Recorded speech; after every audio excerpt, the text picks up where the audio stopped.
तो ही प्रश्न प्रारंभ में कि समस्त पूर्णिमाओं के होते हुए भी जब प्रतिमास में एक पूर्णिमा आती है तो शरद पूर्णिमा को ही इतना महत्व देने की क्या आवश्यकता है। अब इसको दोनों ही दृष्टियों से विचार करके देखिए।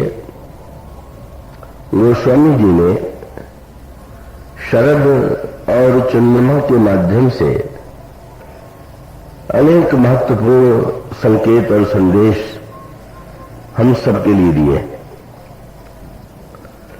और वो गोस्वामी जी को जो ऋतु सबसे अधिक प्रिय है वह शरद ऋतु है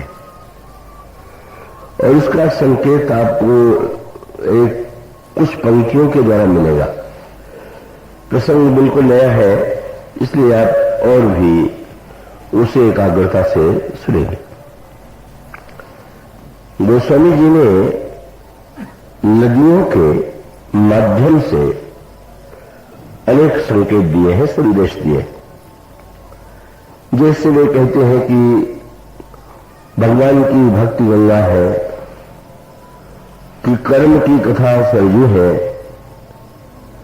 ज्ञान की गाथा सरस्वती है।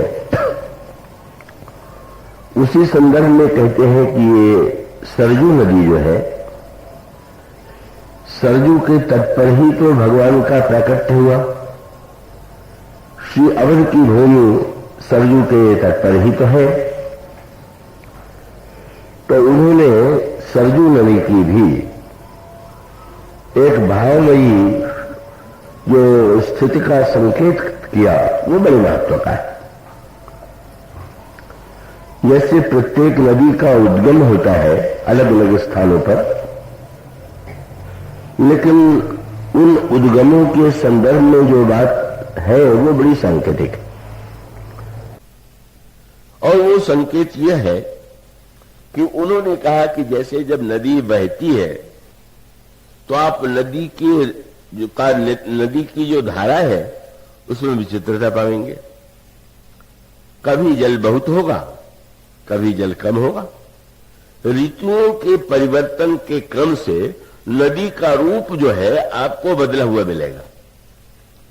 और तब गोस्वामी जी ने कहा कि भगवान राम के चरित्र की जो नदी है उसमें 6 ऋतु हैं और वो 6 ऋतुएं कौन से हैं। तो कभी कभी तो नदी सूख भी जाया करती है, कुछ नदियां जो दिखाई देती हैं, किंतु यहां पर संकेत यह किया गया और वह है कि गोस्वामी जी कहते हैं उन्होंने ये 6 जो ऋतुएं हैं, इन 6 ऋतुओं को उन्होंने भगवान के चरित्र से राम कथा से जोड़ा। उस प्रसंग पर तो आप लोगों का ध्यान नहीं गया होगा। अब इतने वर्षों में मेरे माध्यम से भी तो पहली बार ही कह जा रहे हैं, पर गोस्वामी जी उसको प्रारंभ करते हैं कि शंकर जी और पार्वती के विवाह से राम कथा प्रारंभ हुई और राम राज्य से राम कथा समाप्त हुई। गोस्वामी जी ने कहा इसमें राम कथा में 6 ऋतु हैं और इसकी अंतिम परिणति है शरद ऋतु। गोस्वामी जी कहते चली सुभग कविता सरिता सो, राम विमल जस जल भरिता सो, सरजू नाम सुमंगल मूला, लोक वेद मत मंजुल कूला। और फिर ऋतुओं का नाम लेने लगे। हिम हिम शैल सीता शुभ व्याहु। शंकर जी और पार्वती जी का जो विवाह है वो हिम ऋतु है। भगवान राम का जन्म उन्हें शिशिर सुखद प्रभु जन्म उछाऊ। भगवान राम की जो बाल लीला है वो शिशिर ऋतु है। भगवान राम का जो विवाह है वो वर्णब राम विवाह समाजू, सो मुद मंगल में ऋतु राजू। भगवान राम और सीता जी का जो विवाह है वो बसंत ऋतु है। और उसके पश्चात भगवान राम इसके बाद कहां गए, वन में गए। ये क्या कथा है, बोले ग्रीष्म दुसह राम बनगमन। भगवान राम का बनगमन जो है वही ग्रीष्म ऋतु है और उसके बाद गर्मी के बाद वर्षा। वर्षा कहाँ हुई? लंका में। क्या बोले? वर्षा घोर निशाचर रारी। ये जो भगवान राम का रावण का युद्ध है वो बड़ी घनी वर्षा है, पर ये वर्षा बड़ी सुखदायी है। क्यों?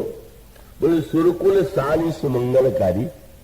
जो सद्गुण है, जो देवता है, वो धान लहलाते ही नहीं अगर ये युद्ध के बाणों के माध्यम से ये वर्षा न होती।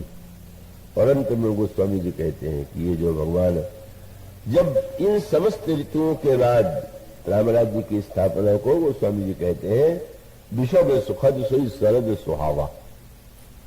अब इसका तात्पर्य जो है गोस्वामी जी का संक्षेप में उसे आप थोड़ा सा समझ लें। और इसका अभिप्राय यह है कि हमारे आपके जीवन में भी ऋतुओं का परिवर्तन होता है। जैसे बाहर ऋतुओं का परिवर्तन होता है तो कोई ऋतु आपको अच्छी लगती है, कोई ऋतु आपको अच्छी नहीं लगती। इसी प्रकार से दो महत्व के सूत्र हैं। क्या? पूर्ण चंद्रमा भी चाहिए और शरद ऋतु भी चाहिए।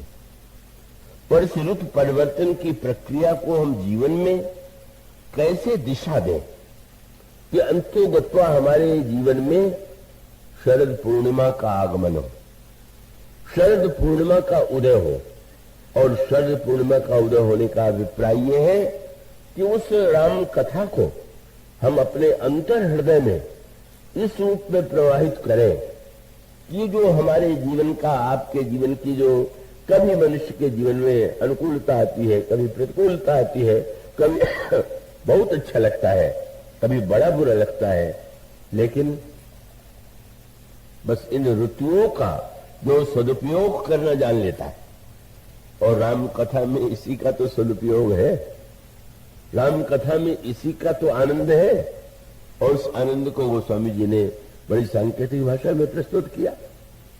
और उसका अभिप्राय यह है कि हमारे जीवन में क्रमशः जिन वस्तुओं का उदय होना चाहिए और वो उदय होते होते, और उसका सूत्र है कि महीने भले ही हर महीने में पूर्ण चंद्रमा के कारण पूर्णिमा आती हो, पर ये जो शरद पूर्णिमा है इसकी विशेषता ये है कि शरद ऋतु में आकाश जो है बिल्कुल स्वच्छ हो जाता है। और उस स्वच्छ आकाश में चंद्रमा का जैसा प्रकाश होता है, जैसा दर्शन होता है, वैसा अन्यत्र नहीं होता। तो आइए, क्या इस चंद्रमा को शरद पूर्णिमा के प्रकाश में देख के प्रसन्नता होती है, तो हमें और आपको भी तो शरद पूर्णिमा जीवन में लाना है। और शरद पूर्णिमा किसके माध्यम से लाना है? चंद्रमा के माध्यम से। और उस चंद्रमा को तो गोस्वामी जी ने इतने रूपों में उसका वर्णन किया है कि आप इस पर विचार करें तो आपको अद्भुत रहस्य ज्ञात होंगे। भाई, जिस समय आपके अंतर हृदय में रामचंद्र, भगवान राम के नाम के साथ भी तो चंद्र शब्द का प्रयोग है ना, तो ये रामचंद्र और ये आकाश कौन सा है? हमारा आपका हृदय ही आकाश है। और श्री राम तो सर्वदा परिपूर्ण ही है, लेकिन पूर्णिमा के दिन भी अगर आकाश में बादल हो, आंधी आ जाए, धूल छा जाए, तो जैसे चंद्रमा नहीं दिखाई देता। और आकाश जब पूरी तरह स्वच्छ होता है तो चंद्रमा का दर्शन सुखद होता है। इसी प्रकार से ये रामचंद्र का दर्शन भी हमारे अंतःकरण में जो बादल छाए हुए और उन वासनाओं का जो बादल छाया हुआ है, दुर्वृत्तियों की जो आंधी चल रही है, मानो ये जो नाना प्रकार की वृत्ति है, यह हमारे अंतर हृदय में विराजमान ईश्वर की पूर्णता का दर्शन नहीं होने